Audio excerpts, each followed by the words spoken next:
welcome back to the Mad Max project, where the XJS V12 has been turned into the Mad Max Falcon GTB?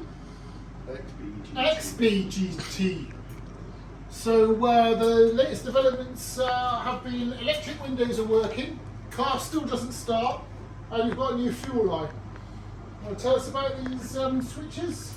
So the Jaguar ones, the originals, were... Original Jaguar ones are 50 quid each. Got 4 of these for 6 quid. They're 6-pole, momentary, rocker, polarity reversing switches. I traced the motor wires on the door. Come around this side. So basically you've got 2 wires going into the motors behind here. One polarity makes it go up, the other polarity makes it go down.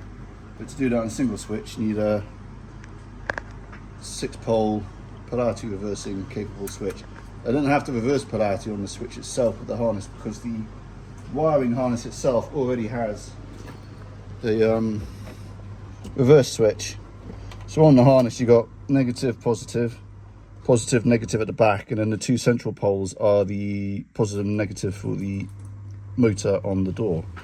And then here we go, hang on, and we now have working electric windows, which I'm not too fussed about most of the electrics, but you need to be able to open the windows.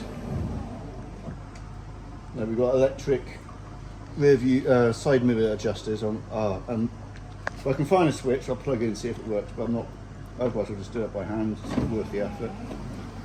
There we go. They're temporarily glued in here, but when I rebuild the centre ski slope plywood, I'll just mount them outside. And of course put the ashtrays back in as well, because it's meant to have ashtrays. These 2 wires here, you're chasing everything with multimeter. That's the cigarette lighter fuse, and pretty much there's not much else. Got a bunch of loose wires down there, but that's just the hi-fi. I mean, backlights, stuff like that. It's nothing essential for making the car. Bunch of crap hanging out down here, but they're that's like backlights, you know, like behind the cigarette lighter, the hi-fi, the make the aerial go up and down. Nothing important. It's just, you know, comfort stuff. Nothing to do with the actual running of the car. So I don't have to worry about that. And then we got, yeah, I'll chase this as well. This is the speaker wire. And then if you come in here, look at the, we've got a modern harness for the stereo connected up to the original. Someone's already done this before I bought it, but I've chased all these, and yeah, we got speaker wires on here. And I assume there'll be the power going in. There's the yellow ignition switch. It's all there. Someone's, oh no, and the aerial as well.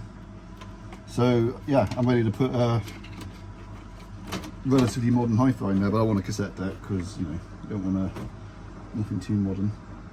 But yeah, so in terms of all the wires hanging around everywhere, not that much. This is cool.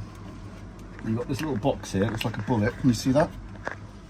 It's underneath the switch there, a little bullet here, 2 wires going in, and then all these come out.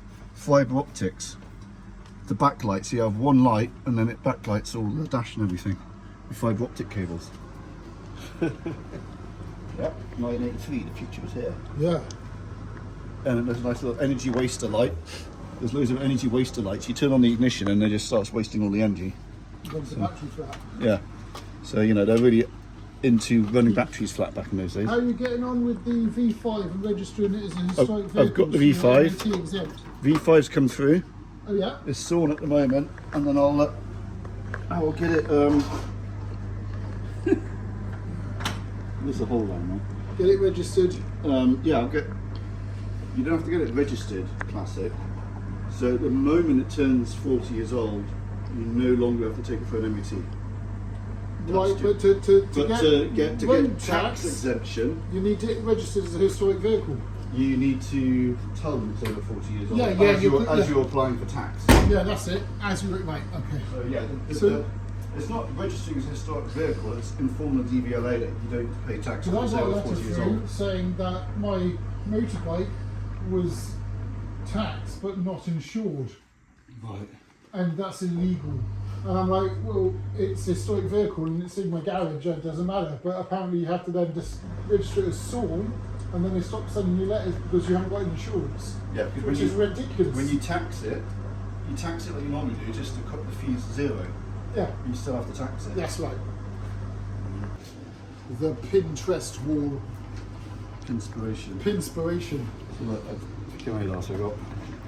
You're looking at the light. Put it on the roof, yeah. So look, you overlay it. So that's stretched to fit what we've got. Right. I did it with gaffer instead. Right. There we go. And then so let me open that window and see the flick on the door. I'm going to have to build at the back as well. Those little slopes on the back aren't pronounced enough. No, they're not.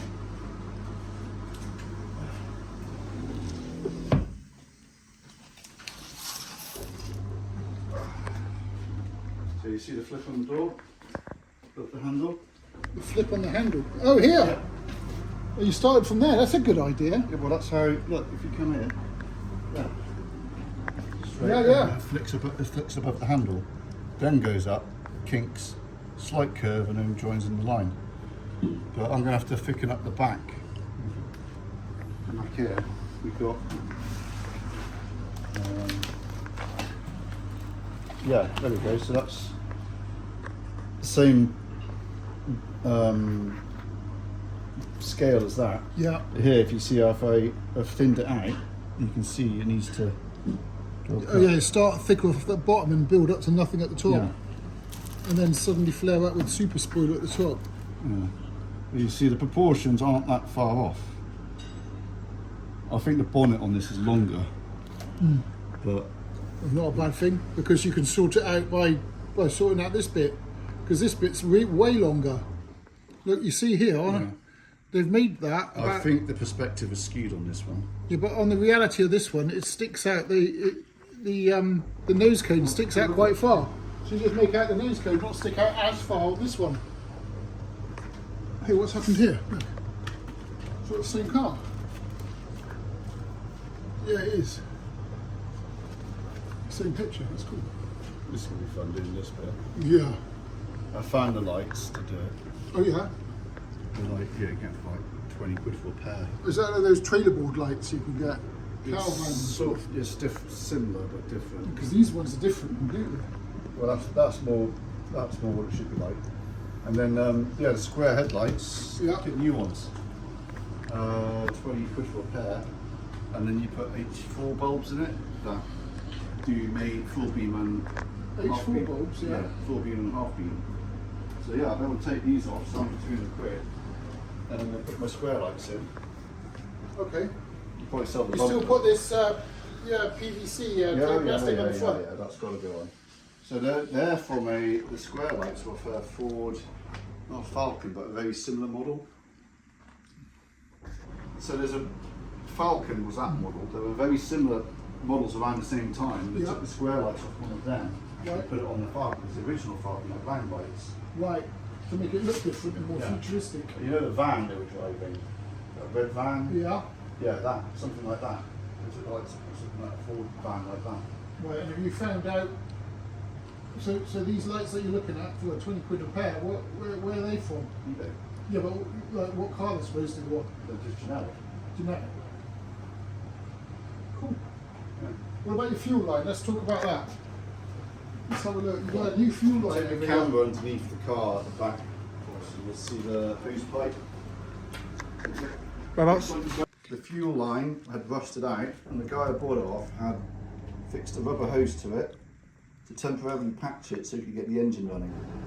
Now his patch I think has failed anyway. The engine's not getting fuel, so I need to change the fuel line. Fortunately the guy bought the new fuel line but hadn't fitted it. Darcy's holding it at the moment. The new fuel line.